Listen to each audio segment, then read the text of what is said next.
2019 को मेरी शादी सैयद नसीर से हुई थी, जो मादनापेट के रहने वाले हैं।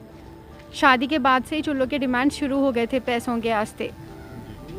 शादी के बाद और एक्स्ट्रा सोना डिमांड करे तो मेरे पेरेंट्स वो भी दिए। शादी के बाद रियल एस्टेट प्रॉपर्टी डिमांड करे तो मेरे पेरेंट्स 500 गज का घर दिए। उसके बाद शादी के 6 महीने बाद मैं बाहर जाने की कोशिश करी तो मैं बाहर जाना बोल तो मेरे पेरेंट्स पैसे देना बोले। तो मेरे बड़े भाई यूएस से $1500 भिजाए उनको, सेकंड भाई $2500 भिजाए उनको। उसके बावजूद नहीं, मैं आके तुम्हारा लेके जाता हूँ बोल के उन्होंने यहाँ पे आ गए। लॉकडाउन होने की वजह से दोनों भी यहीं रह गए। उसके बाद से उनको यहाँ पे कुछ काम मिला नहीं। मैं प्रेग्नेंट थी, उसके बावजूद भी उनके पास कुछ काम नहीं था तो मैं कोविड में ड्यूटीज़ करके उनको पैसे देती थी। जब तक मैं पैसे दी सब अच्छा था, पैसे ले रहे थे, 5-6 लाख रुपए ले लिए। मैं शेयर मार्केट में बिज़नेस कर दूँ बोल के 3 लाख रुपए लेके वो पैसे भी डुबा दिए। फिर भी मैं खामोश थी, कुछ काम करेंगे अब नहीं तो कभी करेंगे, काम करेंगे, बिज़नेस करेंगे बोल के। उसके बाद जब बॉर्डर्स खुलना शुरू हुए तो उन्होंने फरमाइश रखी कि तुम्हारे पेरेंट्स के पास से 15 लाख रुपए लेके आना, मेरे को बाहर जाना है। मैं तुम्हारा लेने आके यहाँ पे अटक गया। मेरे पेरेंट्स नहीं लगा सकते, तुम्हारे पेरेंट्स लगाना।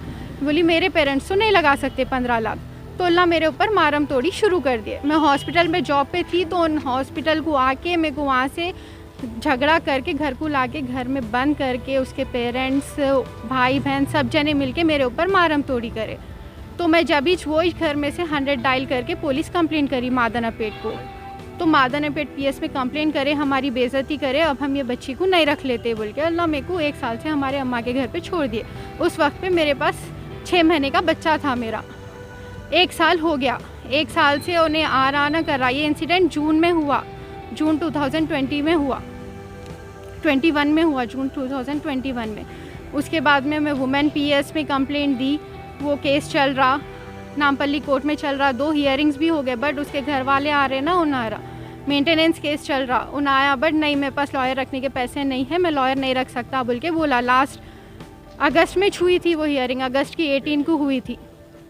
आया, अब उन्हें आज मेरे को 10 बजे मालूम हुआ कि उसका रिसेप्शन चल रहा हिल्टन फंक्शन हॉल में, उन्हें कल शादी कर लिया बोल के। अब मेरे पास 2 साल का बच्चा है, मैं 1 साल से उसका वेट कर रही हूँ। उन्हें आता आज नहीं तो कल सुधरेगा, उसको रियलाइज़ हुएगा मैं उसके साथ क्या करी, उसका बच्चा है बोल के। अब उन्हें दूसरी शादी कर लिया। अब मेरी ज़िंदगी का क्या, मेरे बच्चे की ज़िंदगी का क्या। उसके घर कैसा मालूम हुआ? हमारे मामू से मालूम हुआ। हमारे मामू उसको गाड़ी में जा रहे तो देखे, जब मालूम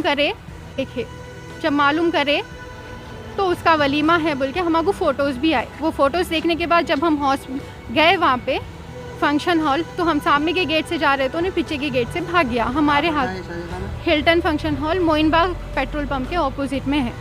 ये पीएस में कंप्लेंट करी आप?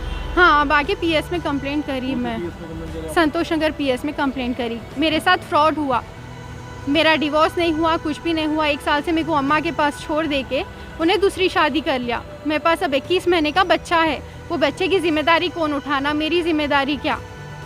मुसलमानों में 4 मैरिज जायज़ है तो हर वाइफ को इक्वल हक देना है। 1 साल से मेरे को मेरे बच्चे को छोड़ दे के उन्हें मेरे साथ नाइंसाफ़ी करके दूसरी शादी कैसा कर लेता, मेरे को बोले बगैर, मेरे को मालूम हुए बगैर, मेरा कुछ फ़ैसला करके मेरे साथ कुछ इंसाफ करके तो कर लेना। उसके घर वाले कैसा कराते, उसके घर वाले, उसके ताया जब बीमार थे, मैं एक डॉक्टर हूँ तो मैं उनको हॉस्पिटल में रिक्वेस्ट करके 2nd वेव में बेड दिलाई। उन्होंने आज उसको घर में रख के उसकी दूसरी शादी करा रहे, जिसकी जान में बचाई ना, उन्होंने उसको घर में रख लेके उसकी दूसरी शादी करा रहे। उसके ताया, उसके खालू, उसके घर वाले सब मिले हुए हैं। और जो पैसों का है ना लालच, उसके अम्मा बाबा का बहुत है इसमें। उसके अम्मा बाबा उसको हमेशा सिखाते पैसे पूछना करके। मादनापेट में रहने वाले हैं, मस्कती ग्राउंड के पास। जॉब क्या करते हो? उन्होंने न्यूजीलैंड से आए बाद तो 1-1.5 साल कुछ भी नहीं करे। जब मेरे को मार के घर से निकाल